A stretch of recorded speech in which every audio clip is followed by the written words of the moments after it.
I am of the opinion that this is incorrect, that it does not make sense, that it is undemocratic. चलना था मामू के नक्शे कदम पर और देखिए आमिर के भांजे चल भी पड़े हैं आमिर की राह। इमरान ने उठा दिया है सवाल गवर्नमेंट के उस फैसले पर जिसमें 25 साल से कम उम्र के लोग अल्कोहल कंज्यूम नहीं कर सकते और महाराष्ट्र गवर्नमेंट के इस फैसले पर इमरान उठा रहे हैं दिल्ली में सवाल। I am of the opinion that this is incorrect, that it does not make sense, that it is undemocratic. अब सरकार के इस फैसले को अनडेमोक्रेटिक बनाने के पीछे क्या है इमरान का पूरा विचार, वो भी सुन लीजिए। मैं ड्रिंकिंग को लेकर बिल्कुल कॉन्शियस नहीं हूँ, ना ही मैं ड्रिंकिंग को सपोर्ट करता हूँ या उसे इंडोर्स करता हूँ, बिल्कुल ये बात नहीं है। मैं मानता हूँ कि गवर्नमेंट की बहुत कंसर्न्स हैं, खास करके अल्कोहल एडिक्शन को लेकर, ड्रंक ड्राइविंग को लेकर, and these are very valid concerns. अब जब 25 साल से कम उम्र के लोगों को अल्कोहल कंजम्पशन वाला गवर्नमेंट का कंसर्न आपको भी जस्टिफाइंग लगता है तो फिर आपको डाउट कहाँ है? आगे जाकर के ऐसा भी हो सकता है कि अच्छा, इस देश में ओवर पॉपुलेशन का बहुत प्रॉब्लम है, तो हो सकता है कि tomorrow the government will say कि आप बच्चे नहीं पैदा नहीं कर सकते हैं because we have a problem. ओहो, लॉजिक तो बड़ा खतरनाक दिया है आपने इमरान। कोई और एग्जाम्पल नहीं मिला आपको अपनी इतनी स्ट्रॉन्ग बात कहने के लिए? जब सरकार का ये मानना है कि आप एक अडल्ट हैं, then you should have every right as an adult to make your own decision. You must have personal freedom, otherwise we are not living in a democracy. बात तो बिल्कुल सही कही है आपने इमरान, लेकिन ऐसा क्यों कि तभी उठाया अपना ये मुद्दा जब आपकी फिल्म दिल्ली बैली बॉक्स ऑफिस की तरफ भाग रही है और डीके बोस सॉन्ग के चक्कर में आपके मामू की ही नहीं सेंसर बोर्ड की तक थू थू हो रही है, तो कहीं लोगों का अटेंशन डाइवर्ट करने के लिए मामू के इशारे पर तो नहीं उठा लिया आपने एक दूसरा और बड़ा पॉलिटिकल मुद्दा?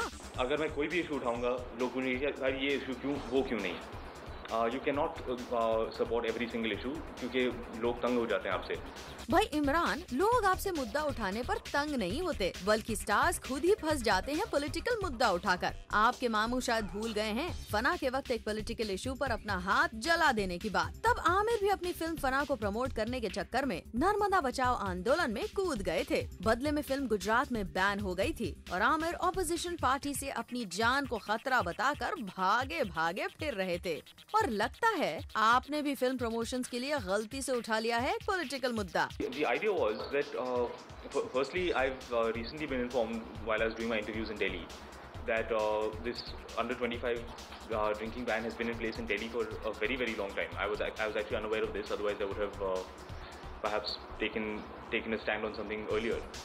अरे आप तो लगता है इस पॉलिटिकल इशू को यूथ इशू बनाकर ही मानेंगे। तो क्या इरादा है इमरान आपका? आखिर 25 साल से कम उम्र के जवानों को अल्कोहल कंज्यूम ना कर पाने के मुद्दे पर कैसे एकजुट करने जा रहे हैं आप? I want to use this page. I'm starting a Facebook page called Power to Youth, and I want to use this as a barometer, as a way, as a means to see how many people are in agreement with me, and possibly as a way to reach out to people who are perhaps in a position of influence, people who are in a position of knowledge, who might have more knowledge, more information on this than I do. यानी आप social networking sites पर भी छाने वाले हैं अपनी film को promote करने के लिए। भाई यूथ कनेक्ट तो आपकी फिल्म पहले ही थी, क्योंकि दिल्ली बैली में आपके अकॉर्डिंग है यूथ को अट्रैक्ट करने वाला सारा मसाला। शायद इसी एक चीज की कमी थी कि अंडर 25 एज के यूथ कंज्यूम नहीं कर सकते हैं अल्कोहल, और अब इसे भी आपने बना दिया अपनी फिल्म प्रमोशन का पार्ट। लेकिन थोड़ा ध्यान से, कहीं ये पॉलिटिकल इशू आपको आपके मामू की तरह किसी मुसीबत में न डाल दे। Bureau report, Zoom, Mumbai.